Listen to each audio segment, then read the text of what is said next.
Hello, எல்லாரும் எப்படி இருக்கீங்க? நல்லா இருக்கீங்கன்னு நம்புகிறேன். நம்ம இந்த வாரம் அரசாணிக்காய் அல்லது பரங்கிக்காய், அந்த பேர் தான் எனக்கு தெரியும். வேறு ஏதாவது பேர் இருந்தால் கமெண்ட் பாக்ஸில் கமெண்ட் பண்ணுங்கள். அதை வச்சு நம்ம ஒரு பரோட்டா சூப்பராக இருக்குங்க.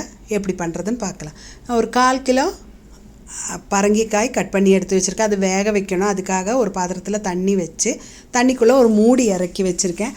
அது மேலே நம்ம ஸ்டீமர் தட்டு வச்சுட்டு அது மேலே இந்த காயை போட்டு மூடி வச்சு நல்லா வேக வச்சு எடுத்துடலாம். சீக்கிரம் வெந்துடும். ஒரு 10 நிமிஷம் கூட வேண்டாம், சீக்கிரம் வெந்துடும். வெந்துருச்சான்னு பாருங்கள், குத்தி பார்த்தா தெரியும். சீக்கிரம் வெந்தாச்சு. இனி இதை ஒரு தட்டுக்கு மாற்றிடலாம். கிண்ணத்தில் போட்டுட்டு நம்ம பொட்டேட்டோ ஸ்மாஷர் வச்சு நல்லா தேய்ச்சி எடுத்துக்கலாம். பாருங்கள், நல்லா ஸ்மாஷ் ஆகி வரணும். பார்த்திங்களா, ரெடி ஆயிடுச்சு. இனி இதில் ஒரு 1/2 டீஸ்பூனுக்கும் கொஞ்சம் மேலே உப்பு போட்டிருக்கேன். 1 டீஸ்பூன் ஹீப்டு டீஸ்பூன் சர்க்கரை, ஹீப்டு டீஸ்பூன் நெய், இதெல்லாம் சேர்த்துட்டு நல்லா கிளறி விடணும். அப்போது இந்த சூட்டோட இது நல்லா கொதிக்க தான் இது பண்ணி வச்சுருக்கேன். அதனால் அந்த நெய் அப்படியே உருகி அதில் சேர்ந்துடும். சர்க்கரையும் கரைஞ்சி நல்லா தண்ணியாட்டம் வந்துடும். அதனால் நமக்கு மாவு பிசைறதுக்கு தண்ணி எல்லாம் தேவையில்லை. பாருங்கள், இதில் நான் இப்போ 2 கப்பு கோதுமை மாவு போட்டு அதே ஸ்பூனை வச்சு கிளறி விட்டிங்கன்னா நல்லா அந்த தண்ணி எல்லா பக்கமும் ஆகிடும்.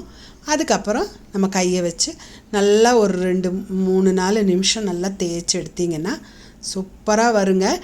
இனி உங்களுக்கு தண்ணி ஜாஸ்தியாக பட்டுச்சுன்னா கொஞ்சம் மாவு சேர்த்துக்கலாம். நான் நினைக்கிறேன் 1/4 கிலோ மாவுக்கு 2 கப்புன்னா கொஞ்சம் மாவு தான் கொஞ்சம் எக்ஸ்ட்ரா போட வேண்டியதாக இருக்கும். நான் போடலை, ஆனால் தண்ணி ஊற்ற தேவையே இல்லை. பாருங்கள், மூடி வச்சு ஒரு 10 நிமிஷம் இருக்கட்டும். 10 நிமிஷம் ஆயிடுச்சு. பாருங்கள், நல்லா பொசுன்னு இருக்குது. இனி இது தொடும்போது கையில் கொஞ்சம் ஒட்டுற மாதிரி இருந்ததுன்னா கையில் கொஞ்சம் மாவு வச்சுக்கோங்க. கோதுமை மாவு தொட்டு நல்லா தேய்ச்சி எடுத்துக்கலாம். ஒரு 2-3 நிமிஷம் திரும்பவும் தேய்ச்சி எடுத்துட்டு பாருங்கள், நல்லா தேய்ச்சி எடுத்தாச்சு. இது மேலே பார்த்திங்கன்னா உங்களுக்கு கொஞ்சம் அங்கங்கே அந்த காய் தெரியும், ஒன்றும் ப்ராப்ளம் இல்லை, அது அப்படியே இருக்கட்டும். இனி இதை நம்ம சம அளவுகளாக கட் பண்ணி எடுத்துக்கலாம். இப்படி கட் பண்ணிங்கன்னா உங்களுக்கு 8 பீஸ் வரும். 2 கப்பு மாவில் 8 பீஸ். அதுதான் பரோட்டா கொஞ்சம் கெட்டியாக இருந்தால் தான் நல்லாயிருக்கும்.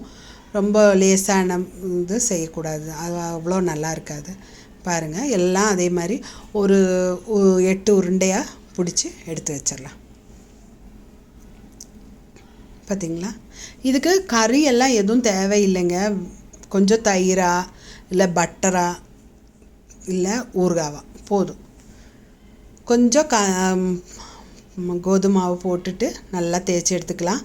தேய்க்க உங்களுக்கு ஒட்டுற மாதிரி இருந்துச்சுன்னா திரும்ப கொஞ்சம் நிறையாவே மாவு போட்டு நல்லா முடிஞ்ச அளவுக்கு விரித்து எடுத்துக்கோங்க. அதுக்கப்புறம் இது மேலே கொஞ்சம் நெய்யா எண்ணெயா ஏதோ உங்களுக்கு என்ன பிடிக்குதோ அதை தேய்ச்சிக்கோங்க. நல்லா ப்ரஷ் வச்சு நல்லா ப்ரஷ் பண்ணி விட்டுட்டு அது மேலே இன்னும் கொஞ்சம் கோதுமை மாவு தூவிட்டு நம்ம இந்த பேப்பரில் விசிறி செய்வோம் இல்லையா, அதே மாதிரி செஞ்சு எடுத்துட்டு சுற்றி அந்த ஓரம் உள்ளே இழுத்து அமுத்தி வச்சுருங்க.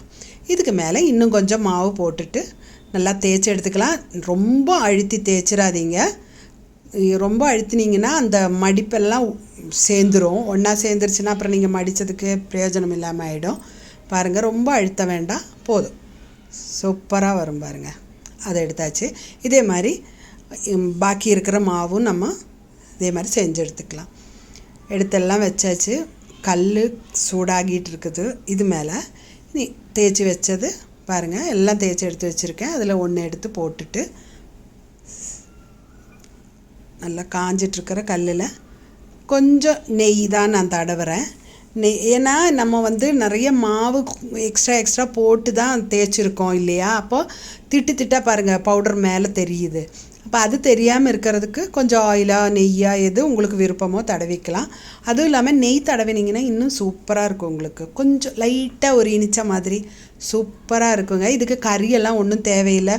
ஒன்றா பட்டர் இல்லைன்னா கேர்டு இல்லைன்னா ஊறுகாய், இது 3 இருந்தாலே ஏதோ ஒன்று இருந்தாலே போதும், சூப்பராக இருக்கும். பார்த்திங்களா, ரெடி ஆயிடுச்சு. அவ்வளோதான். இதே மாதிரி மிச்சத்தையும் செஞ்சு எடுத்துட வேண்டியதுதான். பார்த்திங்களா? ரெடி. எல்லாம் செஞ்சு எடுத்து வச்சுட்டேன். பார்த்துங்க, சூப்பராக இருக்குங்க. கண்டிப்பாக எல்லாரும் இதே மாதிரி செஞ்சு பார்த்துட்டு எப்படி இருந்ததுன்னு கமெண்ட் பாக்ஸில் கமெண்ட் பண்ணுங்கள். அடுத்த வாரம் ஒரு புது வீடியோவோட உங்களை சந்திக்கும் வரைக்கும் வணக்கம். பார்த்திங்களா, நல்லா மடிப்பெல்லாம் இல்லாமல் சூப்பராக இருக்கு இல்லையா?